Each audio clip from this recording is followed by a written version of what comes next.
Как подготовиться к фотосессии? Допустим, вы новичок и к вам обратились за съемкой. С чего же начнем? Сразу возьмем камеру и побежим снимать? Не думаю, что это хорошая идея, если это не съемка с друзьями на досуге. Лучше бы грамотно подготовиться, а как это сделать, я расскажу в этом видео.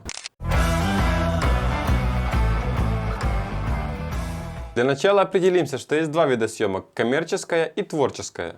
К творческой съемке ты можешь готовиться как душа пожелает или вообще не готовиться.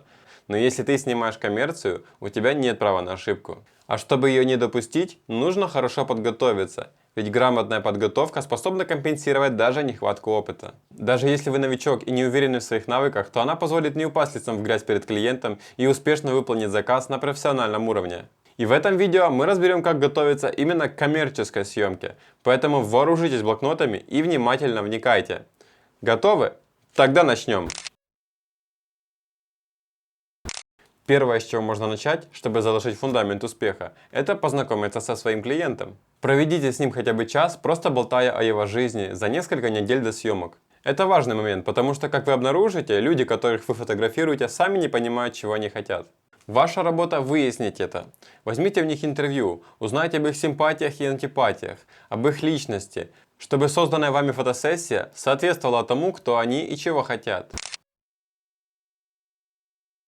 После того, как вы определились с клиентом, самое время разработать концепцию съемки. Концепции также разнообразны, как и наши личности, поэтому от вас потребуется немного изобретательности и творчества. Поэтому готовим референсы, обсуждаем их с клиентом. Для этого есть такая удобная штука, как Pinterest, в которой вы можете создать доску на двоих и вместе с клиентом туда добавлять примеры. Исходя из примеров, можно будет понять, что нужно клиенту и правильно ли вы его поняли. За основу можно взять что угодно. Цвет, одежда или что-то из жизни или личности модели. В пример покажу фото Насти. Она хотела что-то в восточном стиле, что-то нежное, сексуальное. Все основывалось на ее желании. Тему Настя предложила сама. Я только прикинул, какие позы можно использовать. Большинство из них, конечно, придумались на месте, но на всякий случай я был подготовлен. Внешний образ у нее тоже был, поэтому мне не нужно было о нем думать. Мы только перебрали студию и согласовали ту, которая нам больше всего подходила. Ну вот в следующем пункте, если бы у нас не было образа либо визажа, то нам нужно было все это делать самим. Тут два варианта решения. Либо вы делаете все сами, что можете, там визаж, реквизит, стиль, образ, либо находите специалистов, которые все это умеют. И можно среди них найти энтузиастов, которые сделают все за бесплатно. Ну как бесплатно? За рекламу, конечно. Но лучше заплатить. Когда платишь человеку, то обязываешь его сделать хорошо и имеешь право требовать с него качества. Также, если одежда у самой модели, то просишь ее сделать фото в этом образе, чтобы понять, как она на ней сидит. И вдруг чего поменять еще до съемки. Далее, исходя из задачи, подбираешь технику. Это камера, свет, объективы и все другое, что может пригодиться. Конечно, на студии обычно есть всякие источники света, но лучше заранее понять, какие именно нужны насадки и свет, чтобы уточнить это у администрации, потому что вдруг может что-то быть сломано и либо занято. А как подобрать технику и оптику для съемки, я расскажу в другом видео, оно будет вот здесь.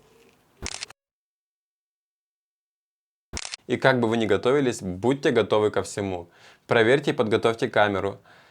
Если есть возможность, возьмите запасную. Также про запас возьмите карты памяти и батарейки, чтобы вдруг чего все быстро поменять и не создавать панику на площадке. И желательно посетите и осмотрите локацию за день или хотя бы за час до съемки. И вдруг чего, чтобы было время внести коррективы, а не изобретать все на месте. Бо во время съемки изобретать все заново времени не будет. Также это позволит продумать расположение света на локации заранее, что облегчит вам работу во время съемки. И еще можно подготовить раскадровки, это вам может очень помочь. Также не вздумайте тренировать новые навыки и техники, которые вы до этого не пробовали. Для всех экспериментов есть творческие съемки. А начать фотосессию можно с разговора с моделью. Расположите ее к себе, чтобы она расслабилась. Но я думаю, здесь не нужно инструкции. Но если надо, напишите в комментарии, и я сниму видео о том, как общаться с моделью во время съемки. Также можно включить легкую музыку, чтобы создать приятную атмосферу. И самое главное, не пытайтесь клеить модели на съемке. Вы профессионал. Если вы берете камеру, чтобы клеить девчонок, не называйтесь фотографом.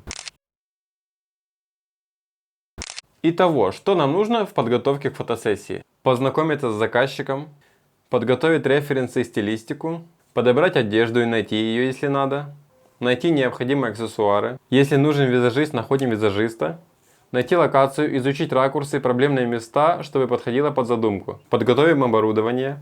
И прикинь, как ты все это хочешь обработать. Начинай фотосессию с разговора с моделью, показывай фотографии и отбирайте их вместе. И поставь лайк этому видео, и если ты здесь впервые, подпишись. И до новых видео!